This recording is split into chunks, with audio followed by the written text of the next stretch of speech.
Hoy vamos a sumergirnos en una de las leyendas más escalofriantes de México. Es una de esas historias que se susurran, ¿saben?, en las noches más oscuras del estado de Hidalgo. Y claro, es una historia que nos deja pensando, ¿qué es lo que acecha de verdad ahí arriba, en el cielo nocturno de Hidalgo?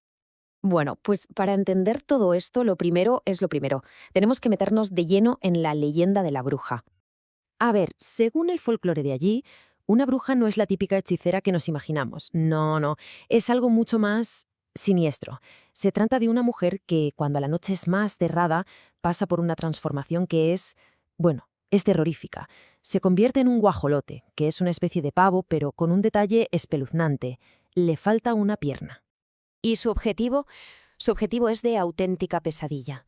Cuentan que se las ve como luces que parpadean en el cielo, como estrellas extrañas, y están buscando casas donde haya recién nacidos, para chuparles la sangre, hasta la última gota. Claro, ante una amenaza así, la gente de la zona ha desarrollado sus propios métodos de protección. Son cosas muy concretas, ¿eh? Por ejemplo, pintan cruces enormes con cal en la parte de fuera de las habitaciones. También ponen espejos cerca de las cunas y, quizá lo más curioso de todo, colocan unas tijeras abiertas formando una cruz.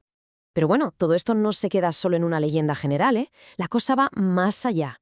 Ahora vamos a meternos en una historia mucho más personal. Un rumor que empezó a correr como la pólvora en un pequeño pueblo. La historia nos sitúa cerca de Singuilucán, en una modesta casa de adobe. Allí vivía una pareja, un hombre y su mujer. Él, por lo visto, era un tipo trabajador, muy conocido, pero lo que no sabía, lo que ignoraba por completo, era el rumor terrible que se contaba a sus espaldas sobre su propia esposa. Hasta que un día sus amigos no pudieron más y se lo soltaron, así sin rodeos. Le dijeron, mira, la comida que te prepara tu mujer para llevar al trabajo está hecha con la sangre de un bebé recién nacido. Imaginen por un momento el shock, el horror, la duda, todo lo que tuvo que pasar por su cabeza en ese instante. El hombre, claro, se quedó atormentado. No podía vivir con esa duda en la cabeza. Así que decidió que tenía que saber la verdad, costase lo que costase. Y para eso, preparó una trampa. Su plan era muy metódico, muy pensado. Primero, llegar a casa y decir que estaba agotado del trabajo. Segundo, meterse en la cama antes de tiempo, fingiendo que dormía profundamente. Y tercero, y esto es clave, hacer un pequeño agujero en su manta para poder espiar, para poder ver cada uno de los movimientos de su mujer sin que ella se diera cuenta. Y así fue como lo que había empezado como una simple y terrible sospecha estaba a punto de convertirse en una auténtica noche de horror. A través de ese pequeño corte en la manta empezó a verla. Vio a su mujer moverse de una forma rarísima, casi como si estuviera poseída. Y entonces empezó el ritual. Y fue de una forma que es casi impensable. El hombre vio cómo ella se arrancaba un solo pelo, uno de su larga melena negra. Y con ese mismo pelo se hizo un nudo bien apretado justo alrededor de su propia pierna. Y en ese momento pasó algo imposible. La pierna simplemente se desprendió, así, limpiamente, de su cuerpo. El marido, imagínenlo, estaba paralizado de terror. No podía ni moverse, solo podía mirar cómo ella cogía su propia pierna desmembrada y la dejaba ahí, al lado del telecuil, que es como el fogón que tenían en la casa. Y el horror no acabó ahí. Después de eso, su cuerpo se transformó del todo. Se convirtió en un guajolote. Y entonces abrió las alas y salió volando hacia la oscuridad, perdiéndose en la noche. Era una de esas luces parpadeantes que tanto temía la gente. Pero con el amanecer llegó el regreso y también la venganza. Una vez que el terror inicial se le pasó un poco, al marido le invadió la rabia, la indignación.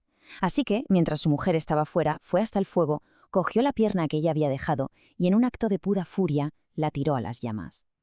Cuando ella volvió, convertida en mujer de nuevo, buscó su pierna por todas partes, desesperada. Pero claro, ya no estaba. Y es que ella había regresado con su botín, la sangre de un niño. Estaba lista para cocinar la fritanga, que es un plato que se hace precisamente con sangre cocida, para la comida de su marido. Los rumores eran ciertos. Eran terriblemente ciertos. Pero lo que había sido un horror privado, descubierto en la intimidad de esa casa, estaba a punto de convertirse en la justicia de todo un pueblo. A la mañana siguiente no hizo falta mucho tiempo. La noticia de lo que el marido había visto corrió como la pólvora por todo el pueblo. ¿Todo el mundo se enteró? Y la reacción de la comunidad fue unánime.